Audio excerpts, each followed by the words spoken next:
Je suis sûr que PPC fait partie de ce groupe-là, comme l'UFDG. Donc, j'ai été amené à prendre la parole devant le ministère pour dire que c'est une honte pour notre pays.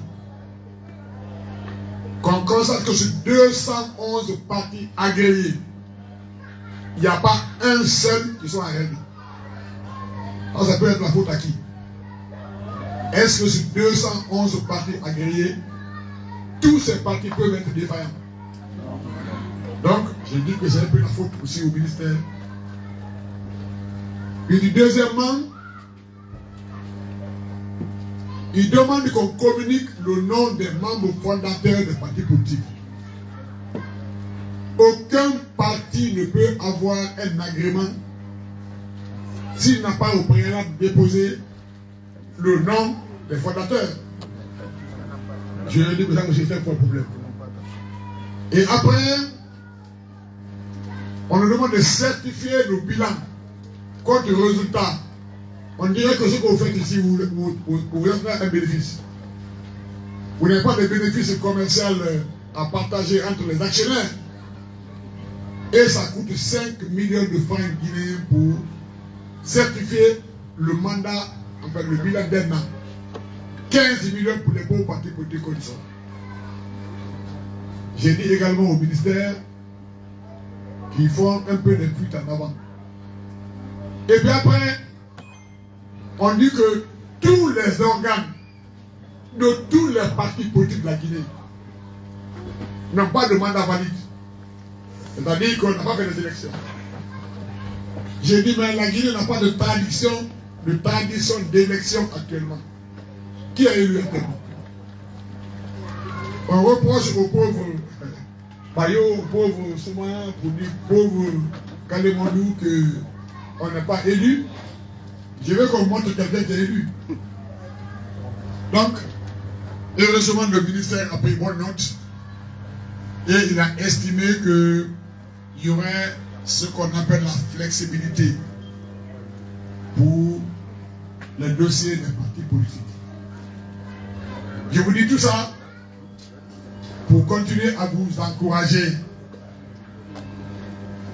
Les partis politiques en Guinée ne reçoivent pas un copec du gouvernement. On demande les bilans, on demande les comptes de résultats, on demande les donateurs, on demande les sièges, on demande le nom de ceci, on demande le nom de cela aux partis politiques. Nous ne recevons pas un seul copec du gouvernement. Donc, moi je vous encourage, je vous félicite également. J'ai noté par le discours de madame que le parti est un parti transversal. Je peux témoigner parce que la vice-présidente est de Bonfossou.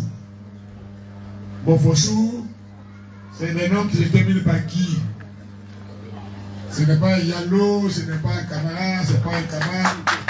Et Bonfossou, c'est vraiment très loin en forêt là-bas. Je vous encourage à aller dans ce sens-là. Et entretenir un parti politique dans le contexte actuel est très très difficile. Location des bâtiments, transport des invités, JUC à donner.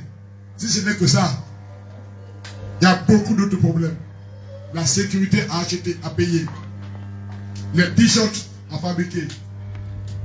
Mais il faut commencer pas à pas et avoir le courage. Dans les partis politiques, seuls perdent ceux qui abandonnent la route.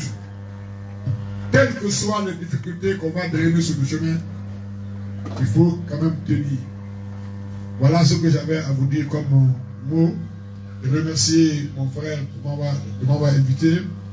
Pour transmettre également par le petit képi que je porte le salut fraternel du président Sylvain Yalo, qui est un ami à tous ceux qui sont là et qui est de cœur avec vous, qui nous suit, qui échange tout le temps avec nous. Je terminerai par vous présenter mes vœux. Nous venons de finir une année très très difficile. 2024, une année qui a constaté un peu la restriction des droits des partis politiques. Aucun parti n'a eu la possibilité de faire des manifestations pacifiques sur les lieux publics et dans les rues.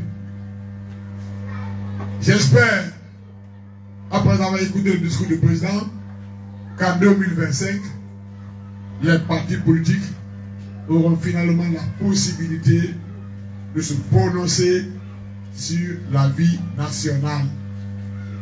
Alors, c'était le petit mot que j'avais à vous dire, en vous souhaitant une fois de plus bonne santé, la paix, le succès.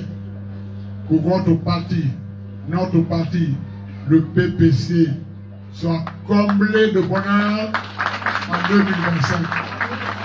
Il y a beaucoup de cadres à l'intérieur du parti qui peuvent au moins subvenir à ses besoins, aux besoins de sa famille et aux besoins du parti. Je vous remercie. C'est un nouveau